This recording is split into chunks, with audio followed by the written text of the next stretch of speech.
बहुत बहुत स्वागत है आपका अपने चैनल हिंदी जी के ट्रिक्स पर। आज के इस वीडियो में हम डिस्कस करने वाले हैं कार्बन को और जानेंगे इससे जुड़े सभी महत्वपूर्ण तथ्य। तो बने रहिए वीडियो के साथ। चलिए करते हैं शुरू। कार्बन कार्बन का प्रतीक चिन्ह जो होता है वो सी होता है और इसकी परमाणु संख्या 6 होती है। यानी आवर्त सारणी में इसकी परमाणु संख्या होती है, परमाणु क्रमांक होता है वो कितना होता है, 6 होता है। और बात करें इसके परमाणु भार या परमाणु द्रव्यमान की तो 12.011 होता है। कार्बन का इलेक्ट्रॉनिक विन्यास 1s2 2s2 2p2 होता है और इसकी संयोजकता 4 होती है।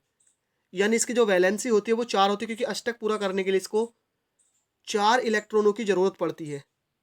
इसलिए इसकी वैलेंसी, इसकी संयोजकता कितनी होती है, 4 होती है।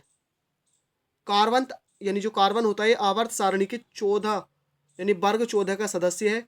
इस वर्ग के जो अन्य सदस्य हैं इसके अलावा सिलिकॉन, जर्मेनियम, टिन और लेड है। कार्बन 14 का जो पहला तत्व है वो कार्बन है, इसलिए इन्हें क्या है, कार्बन वर्ग के तत्व भी कहा जाता है। यानी जो 14 वर्ग का पहला तत्व है वो कार्बन है, इसलिए 14 तत्व के जो जितने भी हैं उसको क्या कहा जाता है, कार्बन वर्ग के तत्व इनको कहा जाता है। कार्बन मुक्त अवस्था में हीरा और ग्रेफाइट में, ठीक है, यानी कार्बन जो मुक्त अवस्था में पाया जाता है, ये देखिए एक ऐसा तत्व है जो मुक्त और संयुक्त दोनों अवस्थाओं में पाया जाता है। तो ये हीरा, ग्रेफाइट और कोयले में मुक्त अवस्था में पाया जाता है। साथ ही साथ संयुक्त अवस्था में कार्बोनेट, वाई कार्बोनेट्स, हाइड्रोकार्बन और कार्बोहाइड्रेट्स वगैरह में पाया जाता है। तो अगर आपसे क्वेश्चन आता है कि भाई निम्नलिखित में से कौन सा एक ऐसा तत्व है जो मुक्त तथा संयुक्त दोनों अवस्थाओं में पाया जाता है, तो अगर कार्बन है तो आपको कार्बन टिक कर देना है। ध्यान रखना है इसकी संयोजकता 4 होती है। इसका इलेक्ट्रॉनिक विन्यास 1s2 2s2 2p2 होता है। परमाणु संख्या 6, परमाणु भार इसका 11 होता है और ये कार्बन जो है आवर्त सारणी के 14 वर्ग का सदस्य है। प्रकृति में कार्बन एक ऐसा तत्व है जिसके सबसे अधिक यौगिक पाए जाते हैं। मोस्ट इंपोर्टेंट, आपसे क्वेश्चन डायरेक्ट पूछा जाएगा कि निम्नलिखित में से कौन सा ऐसा तत्व है जिसके सबसे अधिक यौगिक हैं, तो ये कार्बन के हैं। इसके यौगिकों की अगर बात करें तो हम ये 5 लाख से अधिक है, जबकि अन्य सभी तत्वों के कुल मिलाकर जो संख्या वो कितनी है, 50,000 के आसपास है। यानी बाकी सबके यौगिक 50,000 के आसपास और इसके अकेले के 5 लाख से अधिक यौगिक है। कार्बन क्या है, एक सार्वभौमिक तत्व यानी यूनिवर्सल एलिमेंट माना जाता है, क्योंकि मैंने आपको बताया कि इसके सबसे ज़्यादा यौगिक हैं, यानी 5 लाख से भी अधिक होते हैं। तो सार्वभौमिक इसको कहा जाता है, यानी सभी भूमि पे पाया जाता है ये, इसलिए इसको यूनिवर्सल एलिमेंट यानी सार्वभौमिक तत्व माना जाता है।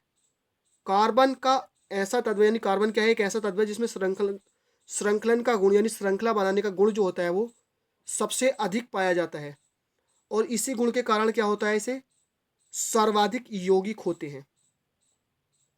क्योंकि इसमें श्रृंखलन का गुण होता है इसलिए इसके सर्वाधिक यौगिक मैंने आपको बताया 5 लाख से अधिक, और इसी कारण इसे सार्वभौमिक तत्व भी कहा जाता है। कार्बन के दो जो महत्वपूर्ण अपरूपक हैं वो हीरा और ग्रेफाइट हैं, जिनको हम आने वाले वीडियोस में डिस्कस करेंगे। तो अब देखिए अपरूपक क्या होते हैं ये मैं आपको बता देता हूँ। कार्बन के विभिन्न रूपों को जिनके रासायनिक गुणों में समानता लेकिन भौतिक गुणों में अंतर होता है, कार्बन के अपरूपक कहलाते हैं। ठीक है, यानी कि कार्बन के अपरूपक किन्हें कहते हैं, कार्बन के जो अलग अलग रूप होते हैं और ऐसे रूप जिनके रासायनिक गुण तो एक जैसे हों लेकिन भौतिक गुणों में अंतर होता है, तो क्या कहलाते हैं, अपरूपक कहलाते हैं। दूसरा मैंने आपको बताया था कि इसकी जो श्रृंखलन बनाने का गुण सबसे अधिक होता है इसमें, इसलिए इसके यौगिक होते हैं। तो श्रृंखला क्या होता है, किसी तत्व के परमाणुओं के आपस में बंधित होने का जो गुण होता है इसी को श्रृंखलन कहा जाता है। कार्बन जो है रवेदार और वे रवेदार दोनों ही रूपों में ये पाया जाता है। तो फ्रेंड्स आज की वीडियो में इतना ही। नेक्स्ट वीडियो में मैं आपको हीरा और ग्रेफाइट दोनों को अलग से डिस्कस करूंगा, जिससे कि उनसे कुछ भी अगर एग्जाम में क्वेश्चन आए तो छूटने ना पाए इसके जो दोनों अपरूपक को। तो बने रहिए वीडियो के साथ, हमारे चैनल के साथ बने रहिए, सपोर्ट करते रहिए, चैनल को सब्सक्राइब कीजिए।